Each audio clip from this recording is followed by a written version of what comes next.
नमस्ते मित्रों, आप सभी मित्रों का मधुरम हिंदी के इस ऑनलाइन प्लेटफॉर्म पर उदयपुर से मैं आप सभी मित्रों का हृदय की गहराइयों से स्वागत करता हूं। मित्रों, शब्द शक्ति को लेकर हमारे अभ्यर्थी जो हैं, प्रतियोगी मित्र जो हैं, वो कहीं न कहीं पता नहीं चिंतित ही रहते हैं और कितना ही पढ़ने के बाद एक रिक्ति सी अनुभूत होती है कि ये शब्द शक्ति जो है मुझे अच्छे से नहीं आ रही है।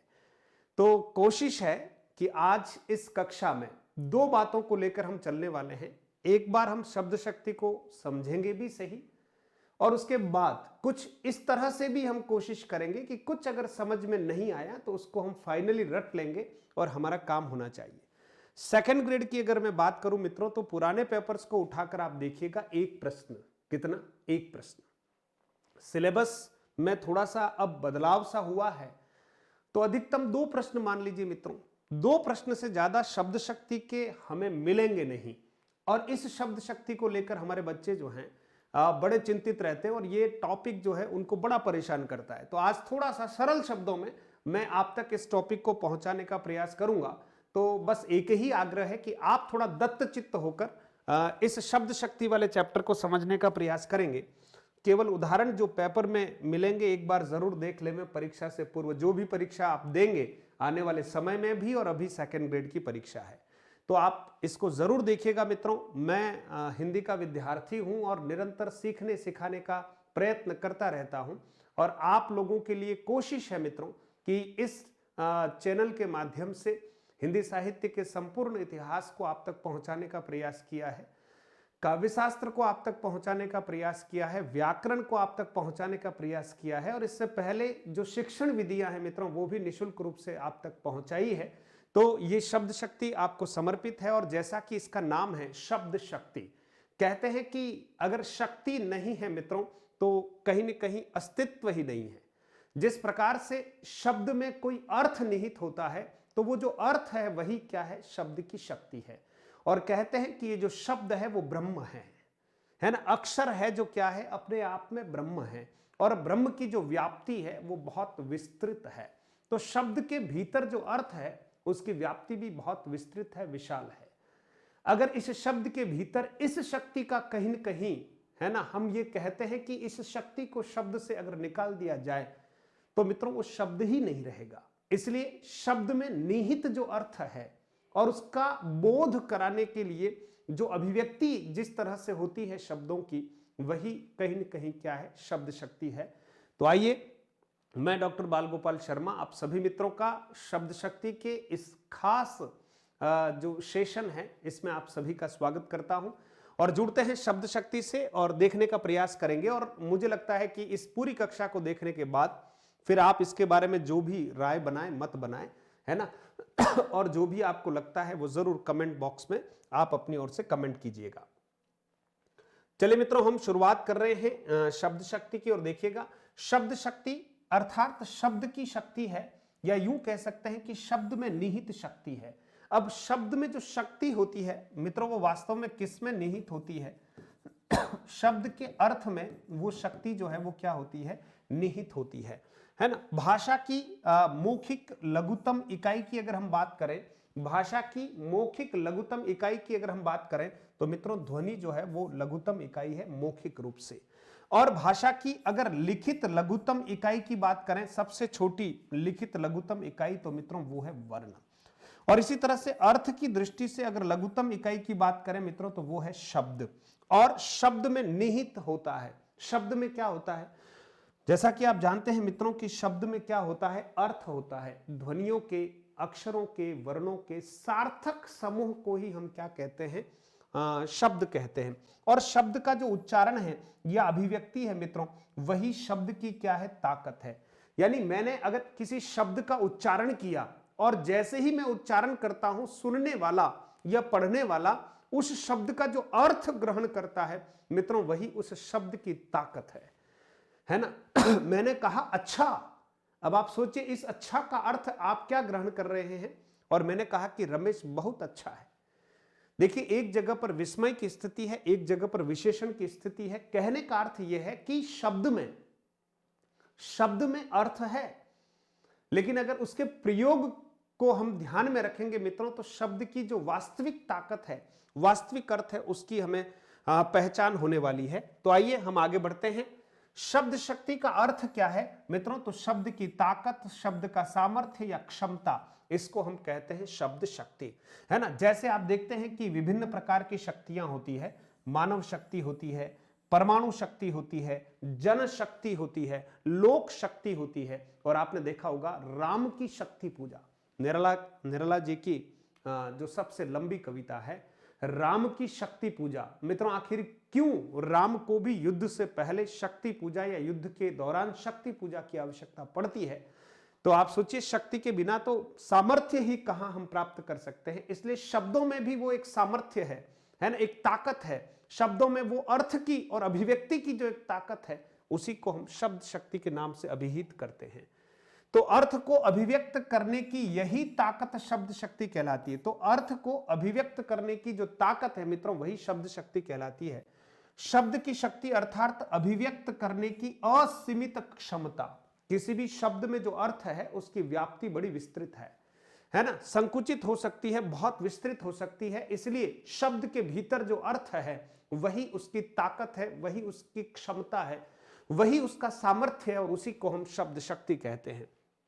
शब्द के उच्चारण के साथ ही वक्ता और श्रोता के मन, कल्पना और अनुभूति पर प्रभाव डालने की क्षमता, यानी शब्द के उच्चारण के साथ ही, है ना, जैसे हे राजन, अगर ये शब्द कह दिया हे राजन, और आप सोचिए इसको सुनने वाले व्यक्ति के मन पर, है ना, उसकी कल्पना शक्ति पर, उसकी अनुभूति पर क्या प्रभाव पड़ता है। ये पढ़ने वाला जो प्रभाव है मित्रों, यही उस शब्द की क्या है, ताकत है। खबरदार, आप सोचिए, जैसे ही शब्द का उच्चारण किया, इस शब्द का श्रोता के मन पर कल्पना की दृष्टि से या अनुभूति की दृष्टि से जो प्रभाव पड़ता है मित्रों, वही शब्द की शक्ति है। शब्द का कोई निश्चित अर्थ नहीं होता। यह बहुत बड़ी बात है कि शब्द का कोई निश्चित अर्थ नहीं होता।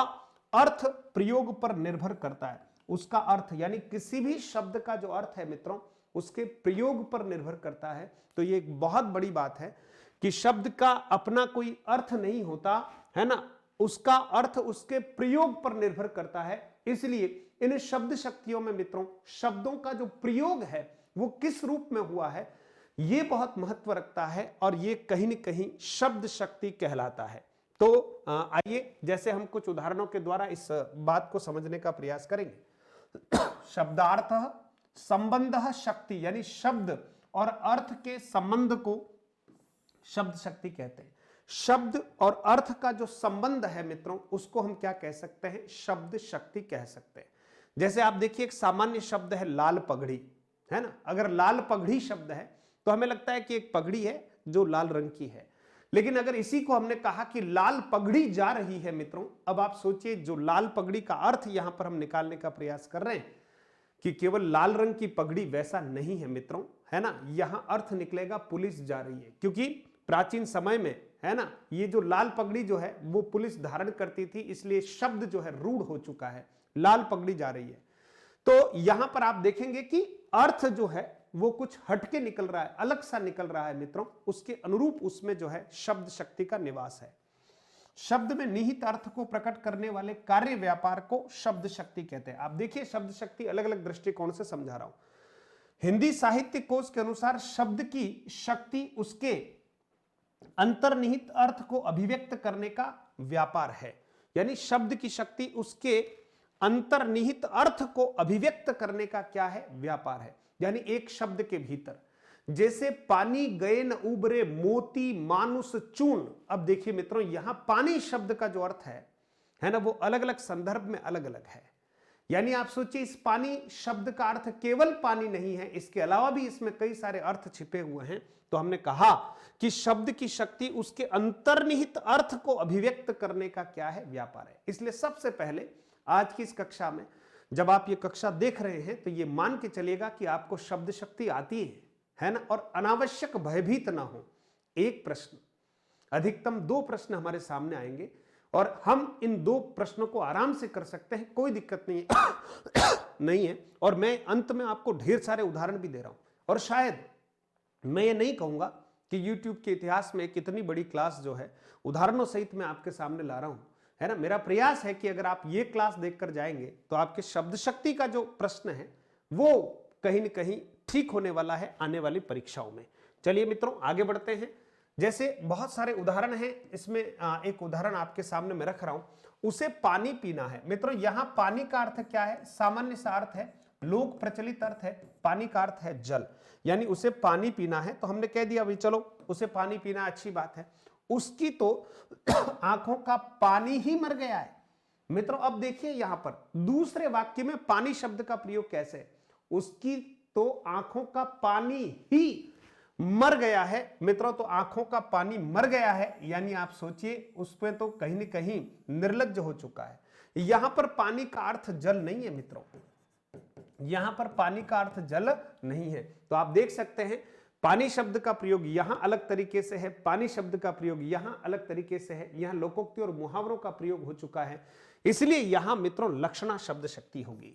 यहां पर कौन सी शब्द शक्ति होगी? लक्षणा शब्द शक्ति है, क्योंकि पानी का अर्थ जो लोक प्रचलित अर्थ है वही नहीं है ना। आंखों का पानी यानी शर्म ही खत्म है उसकी, तो आंखों का पानी मर चुका है यानी बेशर्म हो चुका है, इसका अर्थ ये निकलने वाला है। इसलिए लक्षणा शब्द शक्ति है और इसमें सामान्य अर्थ निकल रहा है, इसलिए इसको अभिधा शब्द शक्ति कहते हैं। मित्रों क्या कहते हैं? अभिधा शब्द शक्ति। शहर में आजकल बंदरों का बड़ा आतंक है। यहां पर मित्रों देखिए एक सामान्य सा वाक्य है कि शहर में आजकल बंदरों का बड़ा आतंक है। कुछ बंदर जंगल से आ चुके हैं और शहर में बहुत दिनों से इधर उधर धमाल चौकड़ी मचा रहे हैं। यहां पर इस बंदर शब्द का या बंदरों शब्द का सामान्य अर्थ है, लोक प्रचलित अर्थ है, जानवर के अर्थ में, है ना, लोक प्रचलित अर्थ है। इसलिए मित्रों इस वाक्य में अगर हम देखें तो अभिधा शब्द शक्ति है। कौन सी शब्द शक्ति है? अभिधा शब्द शक्ति। अरे ये तो बंदर है, ये प्रयोग पर निर्भर कर रहा है। आपसे कहा गया है ना कि शब्द में जो अर्थ है वो प्रयोग पर निर्भर करता है। शब्द में कोई अर्थ नहीं, उसके प्रयोग पर ही अर्थ जो है वो निर्भर करता है। अरे ये तो बंदर है, उछल कूद करता रहता है। इसका मतलब आप समझिए यहां पर किसी बालक के लिए, बालिका के लिए, मनुष्य के लिए कहा जा रहा है, यहां पशु के लिए नहीं कहा जा रहा है, जानवर के लिए नहीं कहा जा रहा है। तो मित्रों यहां पर बंदर का अर्थ जो है कोई न कोई मनुष्य है, आप सोचिए। तो यहां पर जो प्रचलित अर्थ है वो नहीं है। तो यहां हम कहेंगे कि कौन सी शब्द शक्ति है मित्रों? लक्षणा शब्द शक्ति। देखिएगा हमारी गाय 10 लीटर दूध देती है मित्रों, तो यहां पर एक शब्द है, देखिए हमारी गाय 10 लीटर दूध देती है। एक सामान्य सा वाक्य है, कोई दिक्कत नहीं है। 10 लीटर दूध देती है तो अच्छी बात है, यहां सामान्य अर्थ है, इसलिए यहां लोक प्रचलित अर्थ होने की वजह से अभिधा शब्द शक्ति का उदाहरण है। लेकिन मोहन तो निरी गाय है। अब आप सोचिए मोहन गाय कैसे हो सकता है? किसी को क्या नुकसान पहुंचाएगा? मोहन तो निरी गाय। अब ये गाय के जो लक्षण है, भोलापन, सरलता, उसके आधार पर यहां गाय जो पशु नहीं है, है ना, मोहन गाय नहीं है, लेकिन गाय के जो स्वभाव है वैसा स्वभाव मोहन का है। इसलिए मित्रों यहां पर लक्षणा शब्द शक्ति है। कौन सी शब्द शक्ति है? लक्षणा शब्द शक्ति। यहां गाय का अर्थ पशु नहीं है, गाय के लक्षणों से लिया गया है, भोलापन से लिया गया है। इसका मतलब यहां लक्षणा शब्द शक्ति है। मित्रों ऐसे ही उदाहरण आपके सामने आगे रखने वाला हूं।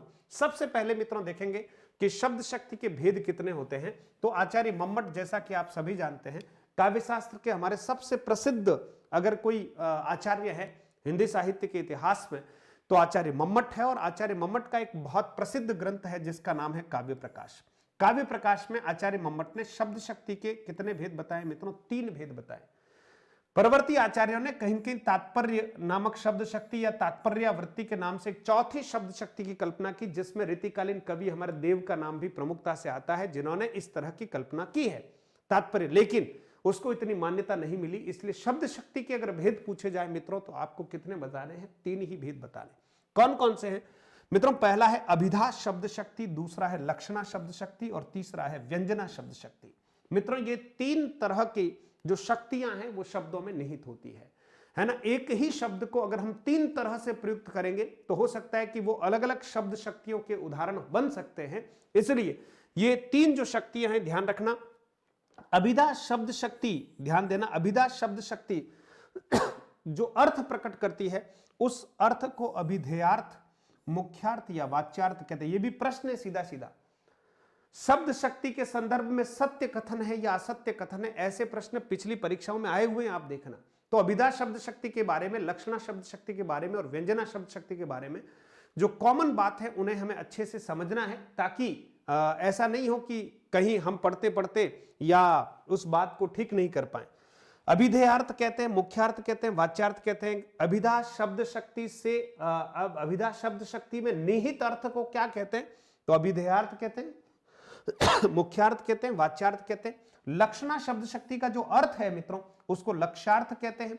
व्यंजना शब्द शक्ति का जो अर्थ है उसको व्यंग्यार्थ कहते हैं। और व्यंग का अर्थ अगर देखा जाए तो सीधे सीधे चोट है ना, चोट पहुंचाना, उसको व्यंग कहा जाता है ना। कहीं मार, एक जैसे ही शब्द सुनता और बड़ा धक्का सा लगता है, वो व्यंग है ना। और लक्ष्यार्थ का अर्थ है कि किसी बात को लक्ष्य करके कहा जा रहा है ना, बहुत ध्यान से कहा जा रहा है, जानबूझकर लक्ष्य करके कहा जा रहा है, वहां लक्ष्यार्थ है।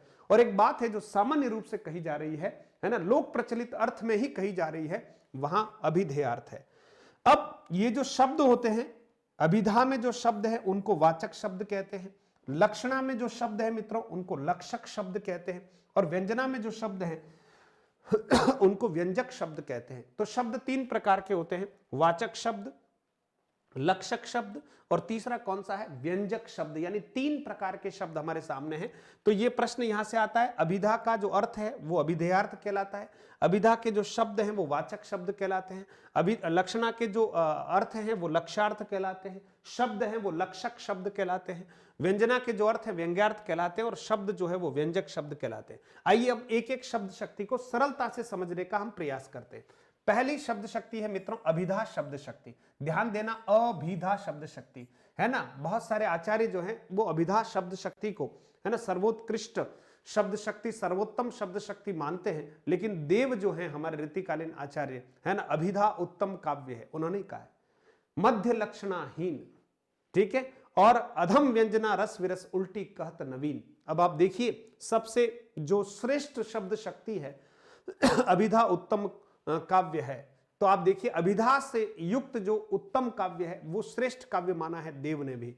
तो शब्द की जिस शक्ति के कारण, ध्यान देना, शब्द की जिस शक्ति के कारण किसी शब्द का साधारण, ध्यान देना, किसी शब्द का साधारण लोक प्रचलित अथवा व्यावहारिक अर्थ प्रकट होता है उसे अभिधा शब्द शक्ति कहते हैं। तो किसी शब्द का साधारण, किसी शब्द का लोक प्रचलित और किसी शब्द का व्यावहारिक जो अर्थ है वो अगर प्रकट होता है तो उसे अभिधा शब्द शक्ति कहते हैं मित्रों। और ये जो शब्द हैं अभिधा शब्द शक्ति के, उनको वाचक शब्द कहते हैं। जैसा कि अभी हमने देखा, अभिधा शब्द शक्ति का जो अर्थ है मित्रों उसको हम वाच्यार्थ कहते हैं, अभिधेयार्थ कहते हैं या मुख्यार्थ कहते हैं। और ये जो वाचक शब्द है मित्रों ये तीन प्रकार के हो सकते हैं, रूढ़, दूसरा यौगिक और तीसरा है योग रूढ़। यानी तीन प्रकार के शब्द हो सकते हैं, वाचक शब्द, रूढ़ शब्द, यौगिक शब्द और तीसरा है योग रूढ़ शब्द मित्रों। अब देखिए कुछ उदाहरण, जैसे सामान्य जो प्रचलित उदाहरण है और उन्हें हम लोक प्रचलित अर्थों में ही समझ रहे हैं, तो वो जो है अभिधा के उदाहरण कहलाते हैं। जैसे उदाहरण के तौर पर देखिए, कमल खिल गया है, कमल खिल गया है। अब सामान्य सी बात है, कमल खिल गया लेकिन अगर यह कहा जाए भारत में कई राज्यों में कमल खिल चुका है, इसका अर्थ यहां पर मित्रों केवल कमल के पुष्प से नहीं है ना, भाजपा का राज आ चुका है, ऐसा इसका अर्थ निकल जाएगा। तो यह मुख्यार्थ बाधित होता है और लक्ष्यार्थ लिया जाएगा, इसलिए वहां लक्षणा शब्द शक्ति होगी। तो जहां लोक प्रचलित अर्थ है, व्यावहारिक अर्थ है, वही लिया जाता है, तो वहां अभिधा शब्द शक्ति होगी। सूर्य उदित हो गया, अच्छी बात है ना। घोड़े अस्तपल में बंधे हैं, रमा नृत्य कर रही है, पिताजी मंदिर जाते हैं, छात्र विद्यालय जा रहे हैं, अच्छी बात है ये सारे के सारे जो उदाहरण है मित्रों, बहुत सामान्य बातें कही जा रही है। हमारी गाय 10 लीटर दूध देती है ना। छात्र प्रतिदिन शाम को मैदान पर क्या करते हैं, फुटबॉल खेलते हैं। तो मित्रों ये अच्छी बात है ना। चलिए आगे बढ़ते हैं।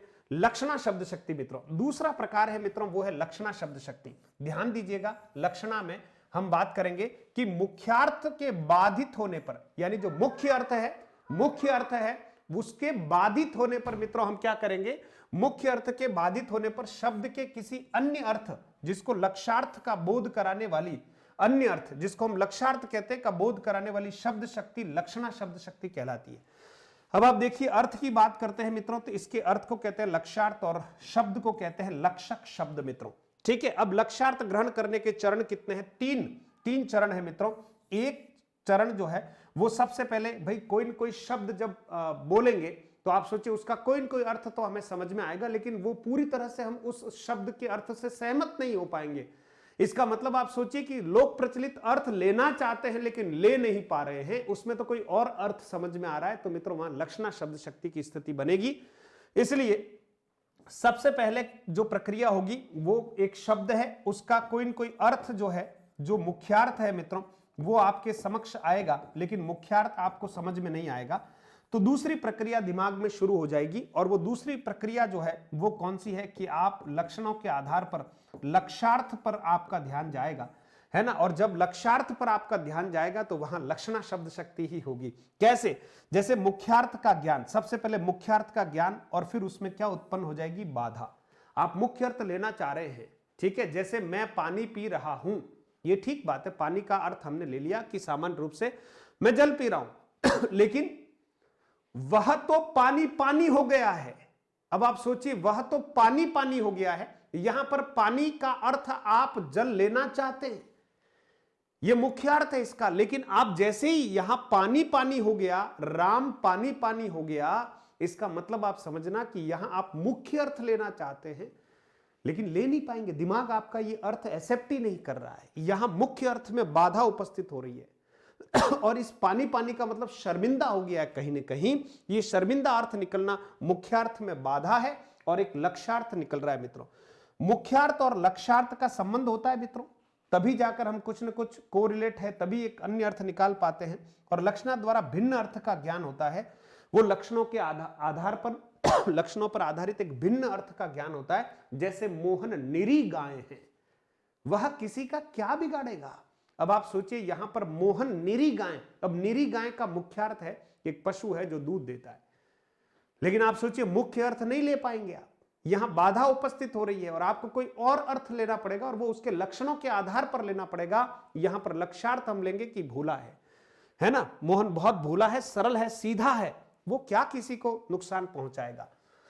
उदाहरण के तौर पर मित्रों, लाठियां चल रही है, आप देखेंगे ये वाक्य परीक्षाओं में आया हुआ है, लाठियां चल रही है। अब देखिए लाठियां निर्जीव है, आखिर कैसे चल सकती है, दिमाग इस बात को कभी भी स्वीकार नहीं करेगा, जबकि मुख्य अर्थ तो हम जानते हैं डंडा, लेकिन दिमाग एक्सेप्ट नहीं कर रहा है, तो फिर लाठी प्राणी नहीं है ये हम समझ रहे हैं, इसलिए अतः मुख्यार्थ बाधित हुआ, इसलिए मुख्यार्थ नहीं ले पा रहे हम। तो फिर लक्ष्यार्थ क्या बनेगा? लाठी का प्रयोग सामान्यतः लड़ाई झगड़े में किया जाता है, अतः लक्ष्यार्थ व्यक्त होता है लड़ाई हो रही है। तो लाठी चल रही है या लाठियां चल रही है, इसका अर्थ सीधा सीधा है कि अब लड़ाई हो रही है, यानी सीधा अर्थ यह कि लाठियां चल रही हो ऐसे, लेकिन लाठियां निर्जीव है, चल नहीं सकती, तो मुख्यार्थ बाधित हुआ। और हम जानते हैं कि इसमें क्या हो सकता है, लाठियां कब चलती, जब लड़ाई होती है तब मित्रों लाठियां चलती है।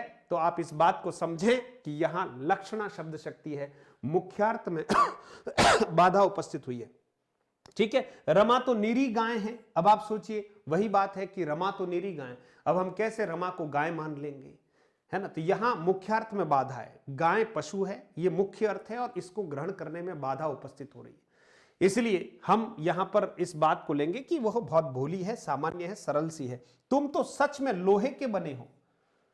अब एक व्यक्ति आखिर कैसे लोहे का बना हो सकता है ना, तुम तो सच में लोहे के बने हुए हो। अब इसका मुख्यार्थ हम ग्रहण करना चाहते हैं, लेकिन बुद्धि इस बात को स्वीकार ही नहीं कर रही। लोहे के बने हो यानी बहुत कठोर हो कहना यह है कि तुम बहुत कठोर हो, लेकिन हमने कहा क्या कि तुम तो सच में लोहे के बने हो। एक व्यक्ति लोहे का कैसे बन सकता है, वो तो हड्डियों का ढांचा है ना, अस्थि मज्जा मेद का क्या है, एक पूरा जो है पिंड है। लेकिन आप सोचिए यहां पर कहीं ना कहीं मुख्यार्थ में बाधा है और कोई हमें लक्ष्यार्थ, लक्षणों पर आधारित अन्य अर्थ ग्रहण करना पड़ता है। मित्रों, लक्षणा शब्द शक्ति के भेदों में अगर हम जाएं मित्रों, तो अलग अलग तरह के भेद हैं। अब मैं आपसे केवल इतना सा आग्रह करता हूं कि इसके डिटेल में जाने पर किस विद्वान ने कितने भेद बताए हैं, अनेक भेद हैं, लेकिन मोटे तौर पर जो परीक्षाओं में पूछे जाते हैं उन पर ही मैं बहुत सामान्य रूप से चर्चा करना चाहता हूं। और इस आधार पर हमने 4 भेद यहां पर लक्षणा के हम पढ़ रहे हैं परीक्षा के दृष्टिकोण से। पहला है मित्रों रूढ़ा लक्षणा, या जिसको हम रूढ़ी लक्षणा भी बोलते हैं कहीं कहीं। दूसरा है मित्रों हमारा प्रयोजनवती लक्षणा, है ना, किसी प्रयोजन विशेष से लक्ष्यार्थ का प्रयोग किया जाए, रूढ़ी पर आधारित कोई ऐसा लक्ष्यार्थ जो है प्रचलित हो। फिर मित्रों है उपादान लक्षणा, ध्यान रखिएगा, और एक है लक्षण लक्षणा मित्रों। इस उपादान लक्षणा को हम अजहत स्वार्था भी बोलते हैं, अजहत स्वार्था भी बोलते हैं मित्रों। इसका अर्थ यह है कि इस उपादान लक्षणा में जो वाच्यार्थ है उसका पूर्णतः त्याग नहीं किया जाता है, वाच्यार्थ भी निकलता है और लक्ष्यार्थ भी निकलता है। ऐसी स्थिति होती है किसमें? उपादान लक्षणा में। और लक्षण लक्षणा को हमने कहा जहत स्वार्था, यानी इस शब्द शक्ति में मित्रों वाच्यार्थ जो है वो बिल्कुल ही नहीं निकलता, सीधा लक्ष्यार्थ निकलता है, इसलिए इसको हमने कहा लक्षण लक्षणा अजहत स्वार्था का है। आइए हम कुछ उदाहरणों के साथ आगे बढ़ते हैं। पहला है मित्रों रूढ़ा लक्षणा। ध्यान रखना, रूढ़ा का अर्थ सीधा सीधा रूढ़ी से है, और रूढ़ी का अर्थ है परंपरा से, परंपरा से, है ना, परंपरा से, या कोई रूढ़ है, ऐसा कोई अर्थ है जो बिल्कुल क्या है, फिक्स है ना, ऐसा ही है, फिक्स है। तो आप देखिए, शब्द की जिस शक्ति से मुख्यार्थ के बाधित होने पर, शब्द की जिस शक्ति से मुख्यार्थ के बाधित होने पर रूढ़ी, रूढ़ी अर्थात परंपरा, लोकोक्ति या मुहावरे से प्राप्त अर्थ ग्रहण किया जाता है, उसे रूढ़ा लक्षणा कहते हैं। तो दो बातें हैं रूढ़ा लक्षणा में। एक तो मित्रों सीधी बात ये हो गई कि परंपरा से या रूढ़ी से जो अर्थ निकल रहा है वो ज्ञात हो, या लोकोक्ति मुहावरे जो हमारे सामने आते हैं मित्रों, उसमें हम कहेंगे कि कौन सी लक्षणा शब्द शक्ति होगी, रूढ़ा लक्षणा होगी। रूढ़ा नहीं पूछे तो लक्षणा शब्द शक्ति तो होती है मित्रों। जैसे उदाहरण के तौर पर नरेश ने अपने पिता की नाक कटवा दी मित्रों। अब आप देखिएगा, अब नाक कटवा दी, इसका जो सामान्य अर्थ है, मुख्य अर्थ है, वो ये है कि वास्तव में उसने कुछ लेकर, है ना, किसी से कहा कि मेरे पिताजी की नाक काट दो, और नरेश ने अपने पिताजी की नाक कटवा दी। ऐसा नहीं है मित्रों, यहां पर मुख्यार्थ बाधित हो रहा है, और एक परंपरा के आधार पर, एक रूढ़ी के आधार पर एक अर्थ है कि उसने अपने पिताजी की जो है इज्जत मिट्टी में मिला दी, है ना। तो ये लोकोक्ति और मुहावरे की वजह से यहां पर रूढ़ा लक्षणा है। फिर महेश तो हरिश्चंद्र है। अब आप सोचिए मित्रों, महेश तो हरिश्चंद्र है, यहां पर हरिश्चंद्र एक व्यक्ति की बात नहीं है ना। यहां पर हरिश्चंद्र जो है, इसमें एक सत्यवादी होने का जो गुण है मित्रों, लक्षण है, तो हम यहां पर महेश तो हरिश्चंद्र है, यानी महेश तो सत्यवादी है। मुख्य अर्थ में बाधा है, और लक्षणों पर आधारित एक अर्थ, परंपरा पर से एक आधारित जो लक्षण, जैसे कुछ समय से सत्याग्रह की जब हम बात कर रहे थे आधुनिक समय में, तो यहां पर आप देख रहे हैं कि दिल्ली के मुख्यमंत्री कुछ समय के लिए सत्याग्रह के बिल्कुल पर्याय बन चुके थे। अन्ना हजारे सत्याग्रह के पर्याय बन चुके थे, रूढ़ी, है ना। तो सत्याग्रह नाम आते ही ऐसा लगता था जैसे रूढ़िगत मामला हो गया है, तो वहां रूढ़ा लक्षणा होती है।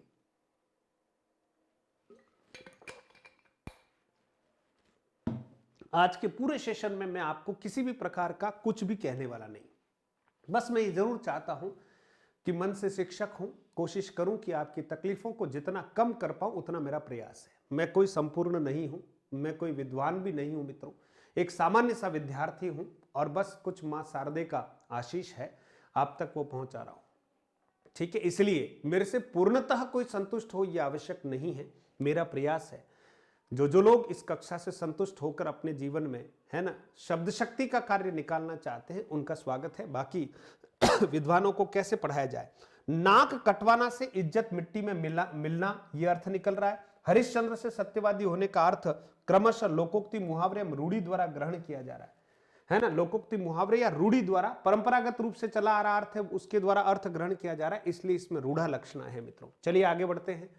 प्रयोजनवती लक्षणा मित्रों, किसी प्रयोजन, है ना, किसी उद्देश्य विशेष से अगर कोई बात कही जाती है, लक्ष्य बनाकर कोई बात की जाती है, किसी प्रयोजन से बात की जाती है, मैं आपको पढ़ा रहा हूं, इसके पीछे कोई प्रयोजन हो मान लीजिए, तो वो प्रयोजनवती लक्षणा के उदाहरण में आएगा, है ना। यहां जो बात कही जाएगी वो प्रयोजन के आधार पर है। शब्द की जिस शक्ति से वक्ता के विशेष प्रयोजन के आधार पर मुख्यार्थ बाधित हो और लक्ष्यार्थ का बोध हो, वहां प्रयोजनवती लक्षणा शब्द शक्ति होती है, वहां प्रयोजनवती लक्षणा शब्द शक्ति होती है। उदाहरण के तौर पर देखो, यह देखो सामने हड्डियों का ढांचा खड़ा है, ये लो, यह देखो सामने हड्डियों का ढांचा खड़ा है। अब आप सोचिए, कोई दुबला है, बहुत प्रयोजन के आधार पर इन शब्दों का प्रयोग किया गया है, कोई बहुत दुबला पतला है, इस बात को लक्ष्य करके कहा गया कि ये हड्डियों का क्या है, ढांचा खड़ा है। अब आप सोचिए, केवल हड्डियों का ढांचा खड़ा है ये नहीं, यानी एक जीर्ण शीर्ण कृशकाय व्यक्ति खड़ा है, और उसके विशेष प्रयोजन से इस बात को कहा गया है कि यह देखो सामने हड्डियों का ढांचा खड़ा है। हाँ, हड्डियों का ढांचा खड़ा है मित्रों, इसमें लक्षणा शब्द शक्ति है। और प्रयोजन है ना, किसी प्रयोजन विशेष से उसको दुबला दिखाने के लिए, कहने के लिए इस प्रकार के शब्दों का प्रयोग किया गया है, इसलिए प्रयोजनवती लक्षणा है। वाह क्या हवा महल बनवाया है। अब आप सोचिए, हवा महल तो आगरा में है, सॉरी जयपुर में है, तो वाह क्या हवा महल बनवाया, इसका मतलब आप सोचिए बड़ा ऐसा भवन बनाए जो बहुत खुला खुला है, हवादार है, कहने का मतलब ये है। तो यहां पर आप देखिए, वाह क्या हवा महल बनवाया। अब हवा महल जो जयपुर में स्थित है वो नहीं, हड्डियों के ढांचे में कमजोर शरीर का अर्थ है, तथा हवा महल में हवादार भवन का अर्थ अभिव्यक्त हो रहा है। तो ये किसी प्रयोजन विशेष से ऐसा किसी महल को कहा गया है या भवन को कहा गया है, और ऐसा किसी व्यक्ति को कहा गया है, इसके पीछे कोई न कोई उद्देश्य या प्रयोजन है। तो यहां प्रयोजनवती लक्षणा है। इसी तरह से मित्रों उपादान लक्षणा की बात करते हैं, तो जब लक्ष्यार्थ में वाच्यार्थ भी शामिल होता है, जब लक्ष्यार्थ में कौन कौन शामिल हो, वाच्यार्थ भी शामिल होता है मित्रों, तब उसे हम उपादान लक्षणा कहते हैं। उदाहरण के तौर पर, भैया अब अलग घर बसाओगे तब आटे दाल का भाव पता चलेगा। अब देखो, भैया जब अलग घर बसाओगे तो आटे दाल का भाव मालूम पड़ेगा। मित्रों आटे दाल के भाव का अर्थ यह है कि केवल आटे और दाल का भाव ही मालूम नहीं होगा, आटा और दाल भी जो है वो अर्थ दे रहे हैं, लेकिन आपको घर गृहस्थी चलाने के लिए जितनी भी वस्तुएं आवश्यक होगी उसका भाव अब आपको पता चलेगा। ये उपादान लक्षणा है मित्रों। इसमें हमने आटे दाल शब्द में आटे दाल का भी अर्थ लिया है और उसके साथ अन्य जो अर्थ हैं उनको भी हम ग्रहण कर रहे हैं। तो यहां पर आप देखिएगा वाच्यार्थ भी है और वाच्यार्थ के साथ साथ लक्ष्यार्थ भी है, इसलिए इसको कहते हैं अजहत स्वार्था। मित्रों बार बार कह रहा हूं अजहत स्वार्था, है ना, कभी आ जाए सत्य असत्य में तो ध्यान रखना, अजहत स्वार्था। ठीक है मित्रों, उदाहरण के तौर पर देख लिया, दो बंदूकों ने सारा गांव लूट लिया। अब आप सोचिए, दो बंदूक सारा गांव कैसे लूटेगी। अब यहां दो बंदूक ये भी अर्थ है और दो बंदूकधारी ये भी इसमें अर्थ निकलता है। तो एक वाच्यार्थ भी निकल रहा है और एक अन्य अर्थ निकल रहा है जिसको लक्ष्यार्थ कहते हैं। तो यहां पर आप सोचिए, आटे दाल में घर गृहस्थी की सभी वस्तुएं तथा आटे दाल का भाव भी सम्मिलित, अर्थ भी सम्मिलित है। दो बंदूकों में बंदूक व बंदूकधारी दोनों अर्थ सम्मिलित है, इसलिए यहां उपादान लक्षणा है मित्रों। ठीक है, एक एक उदाहरण को पक्का करेंगे, आपका काम हो जाएगा। अब मित्रों है लक्षण लक्षणा, ध्यान दीजिएगा, इसको कहते हैं जहत स्वार्था। ठीक है मित्रों, जहत स्वार्था कहते हैं, यानी इसमें वाच्यार्थ का कोई लेना देना नहीं है। यानी जब लक्षणा से निकलने वाले अर्थ में, जब लक्षणा से निकलने वाले अर्थ में वाच्यार्थ सम्मिलित नहीं होता है उसे लक्षण लक्षणा शब्द शक्ति कहते हैं। यानी उपादान लक्षणा का ठीक विपरीत जो अर्थ निकलेगा, है ना, वो लक्षण लक्षणा शब्द शक्ति में होगा। जैसे वह उल्लू है सीधा, वह गधा है, तुम्हारा हृदय तो पत्थर का बना है। अब आप सोचिए, यहां उल्लू का अर्थ सीधा मूर्ख, गधे का अर्थ भी सीधा मूर्ख अभिव्यक्त होता है, और यहां पर गधे का कोई वाच्यार्थ नहीं लिया जा रहा है, उल्लू का भी कोई वाच्यार्थ नहीं, सीधा लक्ष्यार्थ है, वाच्यार्थ की आवश्यकता है ही नहीं। तो तुम्हारा हृदय तो पत्थर है, यानी पत्थर के लक्षण पर आधारित कठोर व संवेदनहीनता का अर्थ लिया जा रहा है ना। तो यहां कौन सी शब्द शक्ति होगी, लक्षण लक्षणा शब्द शक्ति होगी। उदाहरण दिमाग में बिठा देना, है ना। चलिए आगे बढ़ते हैं। व्यंजना शब्द शक्ति मित्रों तीसरी शब्द शक्ति है। व्यंजना शब्द शक्ति, शब्द की जिस शक्ति से वाच्यार्थ और लक्ष्यार्थ दोनों के अर्थ बाधित होने पर, लक्ष्यार्थ दोनों के अर्थ बाधित होने पर किसी अन्य अर्थ की ही प्रतीति हो, वहां व्यंजना शब्द शक्ति होती है। मित्रों व्यंजना कब होगी, जब वाच्यार्थ भी काम नहीं आ रहा है, लक्ष्यार्थ भी काम नहीं आ रहा है और एक कोई और तीसरा अर्थ उसमें प्रतिध्वनित हो रहा है, वहां व्यंजना शब्द शक्ति होगी। तो व्यंजना शब्द शक्ति केवल अर्थ का संकेत देती, केवल अर्थ का संकेत देती है। शाम हो गई है, अब शाम हो गई है, संध्या हो गई है, अब जिसको जो इसका अर्थ लेना हो वो लो, व्यंजना शब्द शक्ति है। 10 बज गई है ना, 9 बज गई है, इसका मतलब रात्रि की 9 बज गई है। मधुरम हिंदी की ऑनलाइन क्लास का बिल्कुल समय हो गया है। देखिए दिन की 1 बज गई है मित्रों, मधुरम हिंदी की क्लास का समय हो गया है, भोजन करने का समय हो गया है, विश्राम करने का समय हो गया। कई अर्थ निकाले जा सकते हैं। शेष अर्थ श्रोता व पाठक की कल्पना शक्ति पर निर्भर करता है। पंक्ति एक लेकिन अलग अलग संदर्भ में अर्थ अनेक निकलते हैं। कौन सी शब्द शक्ति में मित्रों, व्यंजना शब्द शक्ति में। तो ये बहुत महत्वपूर्ण शब्द शक्ति है। आइए बात करते हैं। जैसे 10 बज गए हैं, ये व्यंजना शब्द शक्ति है। 10 बज गए। अब इसका अर्थ अलग अलग, जो भी सुनेगा वो इसका अर्थ अपने हिसाब से निकालेगा। जैसे बच्चों ने निकाला विद्यालय जाने का समय हो गया है ना, 10 बज गई ऐसा सुना, बच्चों ने अर्थ निकाला विद्यालय जाने का समय हो गया। कुछ कर्मचारी हैं, उन्होंने अर्थ निकाला कि कार्यालय दफ्तर जाने का समय हो गया है, खाना खाने का समय हो गया है। कुछ हो सकता है कि चलो भाई जल्दी से खाना खाओ, अभी हमें दफ्तर के लिए निकलना है, खाना खाने का समय हो गया है। इसी तरह से जल्दी चलो, लेट हो गए, ये भी एक अर्थ है ना। पढ़ाई खत्म करो, काम पर लग जाओ, भाई 10 बज गई है, अब सुबह से जो पढ़ रहे हो वो खत्म करो कार्यक्रम, अब आपको काम पर लगना है। दुकान खोलने का समय हो गया है, फैक्ट्री जाने का समय हो गया है। यानी यहां पर केवल एक वाक्य कहा गया है, संकेत दिया गया अर्थ का। अब श्रोता जो है, पाठक जो है, अपनी अपनी इच्छा के अनुसार उसका अर्थ निकालेंगे। वहां व्यंजना शब्द शक्ति होती है मित्रों। चलिए आगे बढ़ते हैं। व्यंजना शब्द शक्ति के भेद जो है वो कितने होते हैं मित्रों? तो व्यंजना शब्द शक्ति के 2 भेद होते हैं, एक शाब्दी व्यंजना है, दूसरा मित्रों आर्थी व्यंजना है। शाब्दी व्यंजना में देखिए, शब्द विशेष के प्रयोग के कारण व्यंग्यार्थ की बोधक शक्ति है। शब्द विशेष के प्रयोग के कारण व्यंग्यार्थ की बोधक शक्ति इसमें होती है। यानी अधिकतर जहां श्लेष अलंकार है वहां शाब्दी व्यंजना होती, ध्यान रखना। अधिकतर जहां श्लेष अलंकार होता है वहां पर शाब्दी व्यंजना होती है। और वाक्य में अगर अनेकार्थक शब्दों का प्रयोग होता है तो प्राय वहां शाब्दी व्यंजना होती है। और सरलता से समझ जाओ कि अगर काव्य की पंक्ति में हम उस पर्टिकुलर शब्द को हटा देंगे तो उसके भीतर जो व्यंग्यार्थ है या उसके भीतर जो अलंकारत्व है वो नष्ट हो जाएगा, वहां पर शाब्दी व्यंजना है। यानी जो व्यंजना शब्द पर निर्भर करती है, शब्द बदला, उसका पर्यायवाची शब्द लिखा, व्यंजना समाप्त, तो वहां पर जो है शाब्दी व्यंजना। उदाहरण अभी हम देख रहे हैं। आर्थी व्यंजना शब्द के अर्थ पर निर्भर शब्द शक्ति है। यह शब्द पर निर्भर नहीं है, शब्द के अर्थ पर। यानी शब्द का अगर पर्यायवाची भी लिख लिया जाए तो उसमें से व्यंग्यार्थ समाप्त नहीं होगा। इसका मतलब वहां पर कौन सी आर्थी व्यंजना? जहां शब्द बदलने पर व्यंग्यार्थ व्यक्त होता है और एकार्थक शब्दों का प्रयोग होता है। शाब्दी व्यंजना में अनेकार्थक शब्दों का प्रयोग होता है, आर्थी व्यंजना में एकार्थक शब्दों का प्रयोग होता है। चलिए मित्रों आगे बढ़ते हैं। तो शाब्दी व्यंजना के हम 1-2 उदाहरण देख लेते हैं। जहां व्यंजना शब्द में शब्द बदलने पर भी व्यंग्यार्थ, शब्द बदलने पर व्यंग्यार्थ समाप्त हो जाए, वहां शाब्दी व्यंजना है। रही मन पानी राखिए, बिन पानी सब सून, पानी गए न उबरे, मोती मानुष चुन। मित्रों यहां पर आप देखेंगे अलंकार की अगर बात करते हैं तो इसमें श्लेष अलंकार है, किसमें? पानी शब्द में। यानी इस पानी शब्द में 2-3 तरह के अर्थ चिपके हुए हैं। मोती के संदर्भ में चमक, मानुष के संदर्भ में यानी मनुष्य के संदर्भ में इज्जत, और चून आटा के संदर्भ में जल जो है अर्थ चिपका हुआ है, इसलिए यहां पर शाब्दी व्यंजना है। अगर पानी की जगह मान लीजिए हम यहां जल शब्द लिख लेंगे मित्रों, या नीर शब्द लिख लेंगे, अलंकारत्व नष्ट हो जाएगा, व्यंजना शब्द शक्ति नष्ट हो जाएगी। तो पानी शब्द की जगह जल के प्रयोग से व्यंग्यार्थ समाप्त हो जाएगा। इसलिए जिस शब्द शक्ति में शब्द बदलने से अगर कोई उसका जो शब्द शक्ति या सामर्थ्य है वो समाप्त हो जाए तो वहां पर शाब्दी व्यंजना होगी मित्रों। चलिए आगे बढ़ रहे हैं।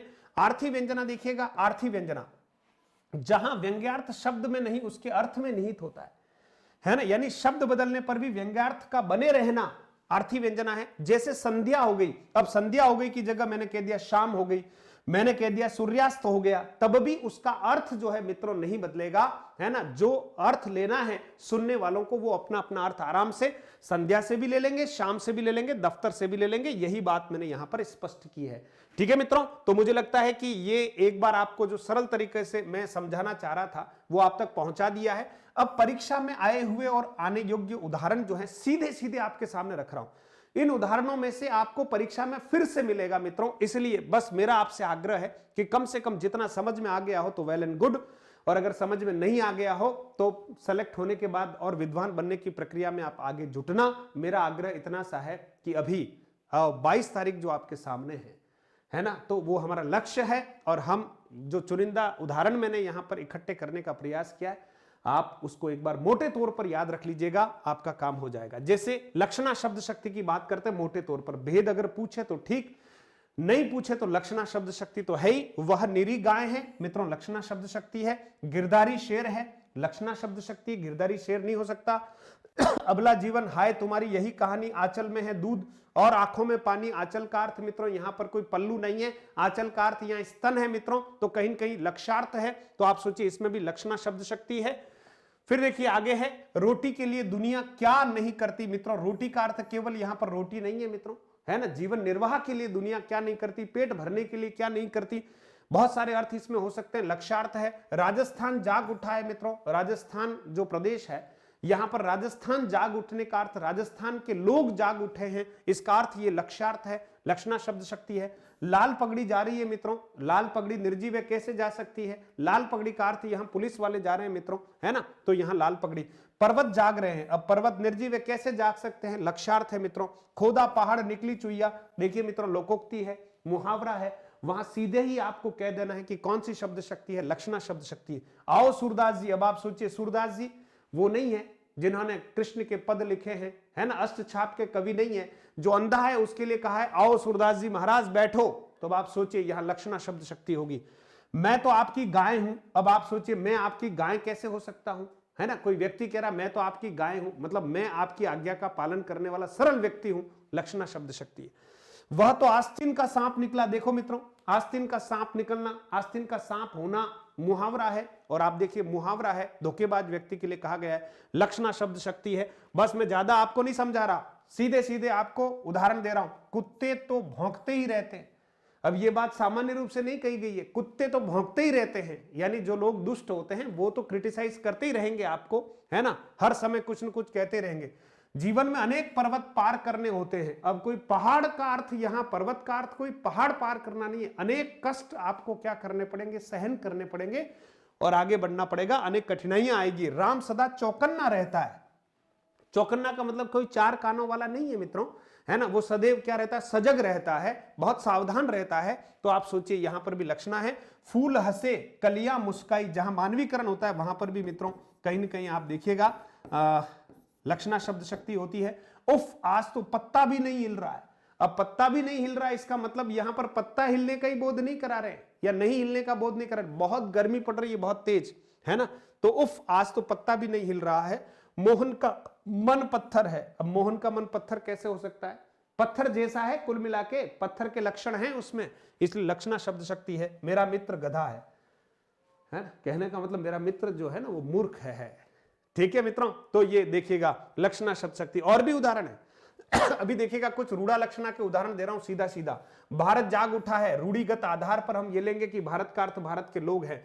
भारत बैटिंग कर रहा है, अब भारत कैसे बैटिंग करेगा, यानी भारत की जो टीम है क्रिकेट टीम वो बैटिंग कर रही है ना, रूढ़ा लक्षणा है। राजस्थान जाग उठा है, रूढ़ी के आधार पर राजस्थान के लोग अर्थ लेंगे।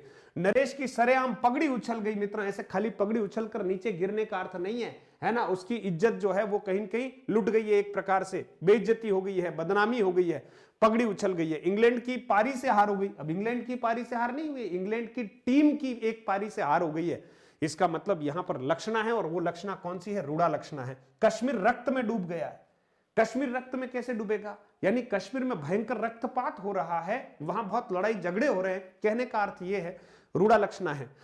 आइए गांधी जी रूढ़ा लक्षणा है, आइए हरिश्चंद्र जी रूढ़ा लक्षणा है, ठीक है, यहां पर कहीं कहीं रूढ़िगत आधार पर, परंपरा के आधार पर हम हरिश्चंद्र और गांधी जी का अर्थ निकाल रहे हैं। फिर देखिए मित्रों प्रयोजनवती लक्षणा की बात करें, यह ताजमहल कब पूरा होगा। अब देखिए ताजमहल शब्द का अर्थ आगरा वाला नहीं है, एक भवन है बहुत लंबे समय से बन ही रहा है, तो पड़ोसी कह रहा है ये ताजमहल कब पूरा होगा। मित्रों आप सोचिए यहां ताजमहल एक प्रयोजन विशेष से कहा गया शब्द है, इसलिए प्रयोजनवती लक्षणा है। देखिए तो सही मेरे पड़ोसी ने क्या ताजमहल बनवाया, ये भी एक प्रयोजन से कहा गया है, बहुत सुंदर घर बनाया। देखिए यहां ताजमहल का मामला अलग, यहां ताजमहल का मामला अलग, बहुत सुंदर घर बनाया, प्रयोजन के आधार पर ताजमहल शब्द का प्रयोग किया। मोहन का मन पत्थर है, प्रयोजन के आधार पर कहा गया है संवेदनहीन व्यक्ति है। जिम जाने के बाद तो तुम्हारी भुजाएं पत्थर हो गई है, यहां पर पत्थर का प्रयोजन है मित्रों, बहुत कठोर भुजाएं हो गई, मजबूत भुजाएं हो गई, प्रयोजन के आधार पर कहा गया कि तुम्हारी भुजाएं तो पत्थर है, प्रयोजनवती लक्षणा है। फिर यह बैग उठता ही नहीं, क्या पत्थर भर लाए, पत्थर लाए क्या इसमें। अब आप सोचिए यहां पर पत्थर बहुत वजनदार अर्थ निकल रहा है, तो यह प्रयोजन के आधार पर जो है मित्रों प्रयोजनवती लक्षणा है। गंगा में घर है, गंगा का अर्थ है गंगा नदी के तट पर घर है, प्रयोजन के आधार पर है। गंगा में गांव है, प्रयोजन के आधार पर है। पिघल पिघल कर चू पड़ते हैं, दृग में क्षुभित विवश अंतस्थल, दिनकर की पंक्ति है, प्रयोजनवती लक्षणा है। शेर शिवा ने अफजल गंज को पल में किया पराजित, यहां पर भी मित्रों प्रयोजनवती लक्षणा है। शेर शिवा है ना, तो शेर शिवाजी को शेर प्रयोजन के आधार पर कहा गया है। फिर आप आगे देखिएगा, कौशल्या के वचन सुनी भरत सहित रनिवास, व्याकुल विलप्त राजगृह, राजगृह का अर्थ होता है राजगृह में रहने वाले लोग, मनहु शोक निवास, ऐसा लग रहा है जैसे कि शोक निवास है। मनहु उत्प्रेक्षा अलंकार है और राजगृह का अर्थ है राजगृह में रहने वाले लोग, जितने भी दरबारी लोग हैं। मुरली का कर पंकज में लसी, जब अचानक थी बजती कभी, तब अनुप पीयूष प्रवाह में जन समागम था अवगाह था। प्रिय प्रवास की पंक्तियां हैं, प्रयोजनवती लक्षणा का उदाहरण है। चलिए आगे बढ़ते हैं। फिर नारी कुमुदनी अवध सर रघुवर विरह दिनेश, अस्त भय प्रमुदित भई निरखी राम राकेश। मित्रों यहां रूपक अलंकार है, जहां पर रूपक अलंकार है वहां पर जो है शब्द शक्ति आप देखिएगा, लक्षणा शब्द शक्ति होती है, प्रयोजनवती लक्षणा है। यहां पर बीती विभावरी जागरी मानवीकरण है। पनघट में डूबो रही अंबर, पनघट में डूबो रही उषा नागरी, यहां भी मानवीकरण है। उदित उदयगिरी मंच पर रघुवर बाल पतंग, आप जानते हैं रूपक का बहुत शानदार उदाहरण है संग रूपक का। विकसे संत सरो सब हर्षे लोचन भृंग। मित्रों इसमें भी कौन सा है, यहां पर आप देखेंगे तो यहां प्रयोजनवती लक्षणा है। इस घर में नौकर मालिक है। अब इस घर में नौकर मालिक है मित्रों, देखिए सारा गांव तमाशा देखने गया है। सारा गांव का अर्थ क्या है ना, सारे गांव के लोग मित्रों, ठीक है। मेरे सिर पर क्यों बैठे हो, सिर पर कैसे बैठेंगे मित्रों, वहीं पर खड़े हैं, सामने हैं, इसलिए पानी में घर बनाया तो सर्दी तो लगेगी ही। राजा की ऐसी दशा देखकर सारा राज्य रोने लगा, यानी सारे राज्य के लोग जो हैं वो रोने लगे। अबला जीवन हाय तुम्हारी यही कहानी, आंचल में है दूध और आंखों में पानी। आपको बताई दिया, इसमें लक्षणा शब्द शक्ति है। मैंने चाहे कुछ इसमें विष अपना डाल दिया हो, रस है यदि तो तेरे चरणों ही का झूठन है। यहां पर भी मित्रों प्रयोजनवती लक्षणा है। फिर देखिए मित्रों आगे बढ़ते हैं। और कर में मीडे कुसुम लो गई, विरह कुमलाए सदा समीपन सखिन हूं, नीठी पिछानी जाए। बिहारी की पंक्ति प्रयोजनवती लक्षणा है।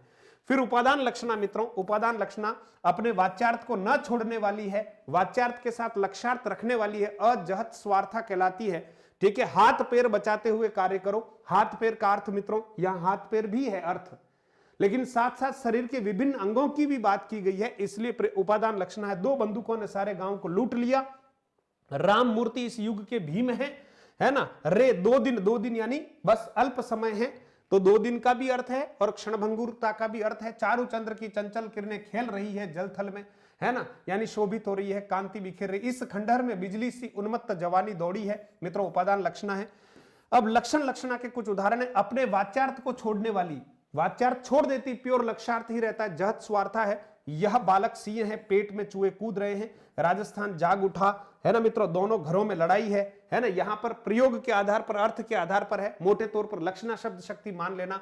दोनों घरों में लड़ाई है। मानस पढ़ो, कोकिल कंठी गा रही है, पंजाब वीर है, सुरेश गधा है, सारा गांव भूखे मर रहा है, दूध जीवन है। लक्षणा शब्द शक्ति है, इस बात का आपको अंदाजा लगाना है, ज्यादा दुखी नहीं होना है। कच समेट कर भुज अरलाट, खये शीस पट्टारी, काको मन बांधे न यह, जूरो बांध निहारी। बिहारी की पंक्तियां हैं। ठीक है, मन में कोई वस्तु नहीं जिसे बांधा जाए। लक्ष्यार्थ यह है कि मन को आसक्त करना। मित्रों यहां पर भी आप देखेंगे लक्षणा है मित्रों।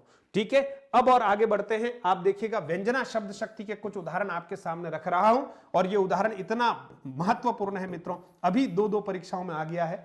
फर्स्ट ग्रेड के एग्जाम्स में ये यूं का यूं उदाहरण आया है। चिर जीवो जोरी जुरे, क्यों न सने है गंभीर, को घटिए वृष भानुजा, वे हलदर के वीर। मित्रों यहां पर अलंकार कौन सा है, श्लेष अलंकार है। सभंग श्लेष है और अभंग श्लेष है। वृषभ धन अनुजा, वृषभ की अनुजा यानी गाय, है ना, वृषभ यानी बैल। वृष भानुजा यानी राधा के लिए कहा गया है। तो हलदर के वीर का अर्थ यहां बैल है और दूसरा कृष्ण है। तो मित्रों इन दोनों में से कोई कम नहीं है। अगर वृषभानु शब्द यहां से हटा दो, दूसरा कुछ लिख लो मान लो, और यहां हलदर शब्द हटा दो, दूसरा कुछ लिख लो, तो शाब्दी व्यंजना समाप्त हो जाएगी, इसलिए यहां शाब्दी व्यंजना है मित्रों। बहुत महत्वपूर्ण उदाहरण है। और देखिएगा, बैठ रही हमहू ही हारी, कहां लगी टारिये, हाथन गाजे। पद्माकर की पंक्ति है। माली आवत देख कलियन करी पुकार, फूले फूले चुन लही काली हमारी बात। इसमें भी मित्रों शाब्दी व्यंजना है। अजो तरियो ना ही रिहो, श्रुति सेवत एक अंग। ठीक है, नाक बास बेसरी लेहो, बसी मुक्तन के संग। ठीक है मित्रों, इसमें भी जो है शाब्दी व्यंजना है। सारंग ले सारंग चली, देखिए ना मित्रों, सारंग ले सारंग चली, सारंग पुगो आए, सारंग ले सारंग धरियो, सारंग सारंग माए। मित्रों आप देख सकते हैं इसमें भी क्या व्यंजना है। सारंग शब्द को अगर यहां से हटा लिया जाए, बार बार आवृत्ति हो रही है, वैसे इसमें भी हम जो है शाब्दी व्यंजना मान सकते हैं। चरण धरत संगा करत, भावत नींद न शोर, सुवर्ण को ढूंढत फिरत, कवि कामी और चोर। तो मूल रूप से जहां श्लेष अलंकार है मित्रों, वहां पर जो है कौन सी शब्द शक्ति होगी मित्रों, यहां पर शब्द शक्ति होगी आपकी शाब्दी व्यंजना। अब देखिए मित्रों, आर्थी व्यंजना के कुछ उदाहरण देख लेते हैं। अध्यापक ने ऐसा पढ़ाया कि लड़का सर्वथा सुधर गया। अब मित्रों इसका अलग अलग अर्थ हो सकता है। रजनीगंधा खिल गई, रात की 12 बजे अब अलग अलग जो सुन रहा है उसका अर्थ अलग अलग निकाल रहे हैं। फिर जिही निदाग दुह पर रहे भई मांग की रीति, तिही उसीर की रावटी खरी आवटी जाति, है ना मित्र। घर न कंत हेमंत ऋतु राति जागती जात, दबी के धौंस सोवन लगी भली नहीं यह बात। उदाहरण को पक्का कर लीजिएगा, समझा नहीं रहा हूं, उदाहरण याद करेंगे। अब स्वयं सुसज्जित करके क्षण में प्रियतम के प्राणों के पण में हम ही भेज देती रण में, क्षात्र धर्म के नाते सखी वे मुझसे कहकर जाते। गुप्त जी की पंक्तियां हैं यशोधरा में। सिंधु सेज पर धरा वधु अब तनिक संकुचित बैठी सी, प्रलय निशा की हलचल स्मृति में मान किए सी ऐठी सी, सघन कुंज छाया सुखद शीतल मंद समीर। परीक्षाओं में आया हुआ है। मन हवे जात अजो वहे वा जमुना के तीर। मित्रों यहां पर आर्थी व्यंजना है ना। जमुना की जगह उसका पर्यायवाची शब्द लिख लो, अर्थ में कोई परिवर्तन नहीं होने वाला है। आर्थी व्यंजना है मित्रों, यहां पर आर्थी व्यंजना है। ठीक है मित्रों, फिर देखिए कुछ और। बांधा था विधु को किसने इन काली जंजीरों में। प्रसाद की पंक्ति लक्षणा शब्द शक्ति है। जब सिंह तलवार लेकर उतरा तो गीदड़ भाग गए, लक्षणा शब्द शक्ति है। हर आहट पर उनके कान खड़े हो जाते थे। कान खड़े होना मित्रों यहां पर देखिए रूढ़ा लक्षणा है। और देखो इस सिंह पुरुष को, यहां पर भी लक्षणा है।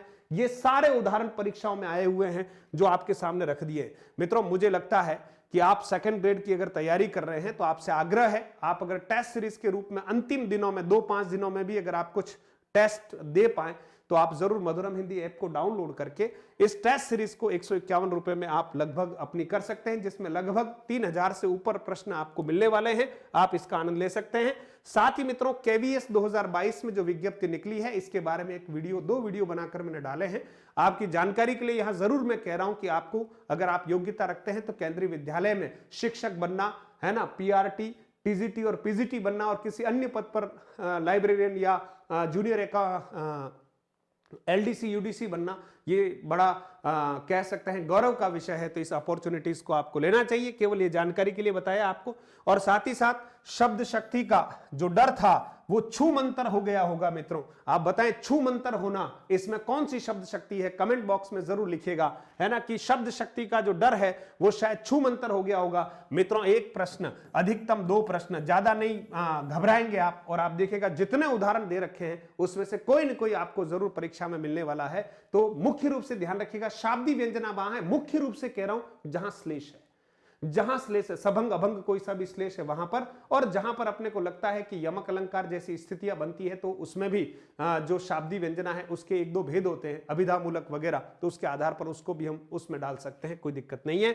आप हमसे जुड़ना चाहते हैं मित्रों तो मधुरम हिंदी करके हमारा सभी प्रकार के जो हमारे प्लेटफॉर्म्स हैं उनका नाम है। आप YouTube चैनल के लिए डेली क्लास के लिए जुड़ सकते हैं। मधुरम हिंदी 9 बजे हमारी रात्रि को डेली क्लास होती है। ये पीडीएफ प्राप्त करने के लिए आप हमारे मधुरम हिंदी टेलीग्राम चैनल से आप जुड़ सकते हैं। और मधुरम हिंदी के नाम से ही हमारा ऐप है जिसमें आप कोर्स और टेस्ट सीरीज जो है वो आराम से ले सकते हैं। नॉमिनल चार्जेस पर हमारे ये कोर्सेज उपलब्ध हैं। बहुत बहुत धन्यवाद मित्रों।